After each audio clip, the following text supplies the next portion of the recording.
L'idée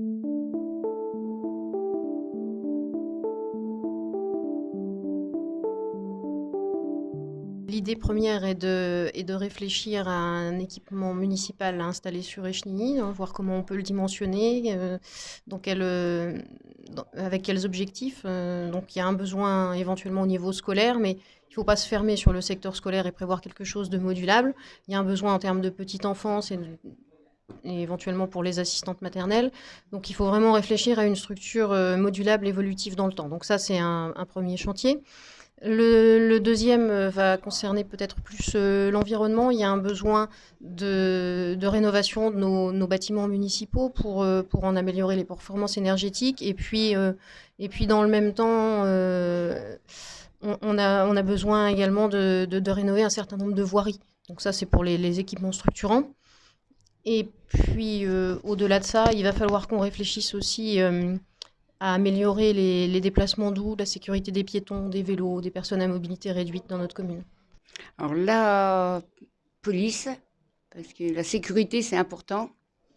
Euh, les DRIA par eux-mêmes, leur donner toutes les satisfactions qu'on pourrait leur donner. Il y a aussi le sport à maintenir, et puis le culturel. Mais surtout s'occuper de ce que les DRIA souhaitent dans la commune. Et ça, c'est le principal, parce que je crois qu'ils ne sont pas beaucoup consultés à l'heure actuelle et on ne prend pas tellement de demandes sur eux que s'ils disent quelque chose, on les envoie un petit peu promener. Je pense qu'il y a des grands enjeux écologiques. Les municipalités qui seront élues en 2020 seront celles qui feront ou ne feront pas la transition écologique.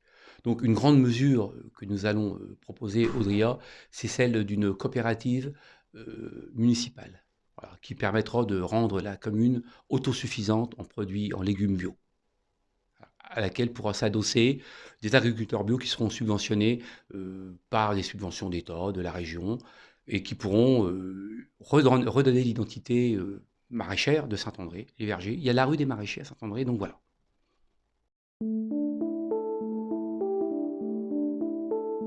Pour moi, Saint-André, c'est une ville où il fait bon vivre, et donc notre objectif premier est d'apporter la meilleure qualité de vie possible à chaque DRIA.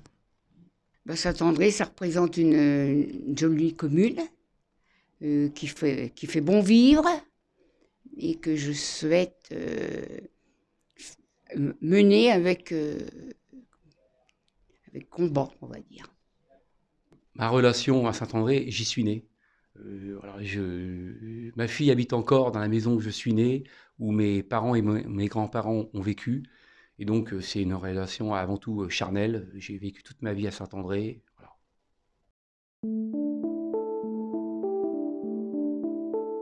Je pense que les habitants me connaissent déjà un petit peu puisque je suis premier maire adjoint, mais un adjectif qui me qualifie assez bien, c'est pragmatique. C'est-à-dire que l'idée pour moi, c'est vraiment d'être à l'écoute des gens, de bien analyser les situations et d'essayer de trouver les solutions à chaque problème qui satisfassent le plus grand nombre en ayant toujours à l'esprit l'intérêt général. Un maire qui écoute ses conseillers et qui va protéger le centre-ville, parce que le centre-ville, par lui-même, il est un petit peu abandonné, les commerçants sont abandonnés, et le maire actuel ne s'occupe pas du tout des commerçants, à part des grandes surfaces. Et ça, je tiens à ce que les petits commerçants soient mis vraiment dans un contexte où ils seront heureux de travailler. Je serai un maire qui mènera une politique d'intérêt général. Un maire, il ne doit pas avoir le nez sur la règle de calcul, il doit sentir les besoins de sa population. Je serai ce maire.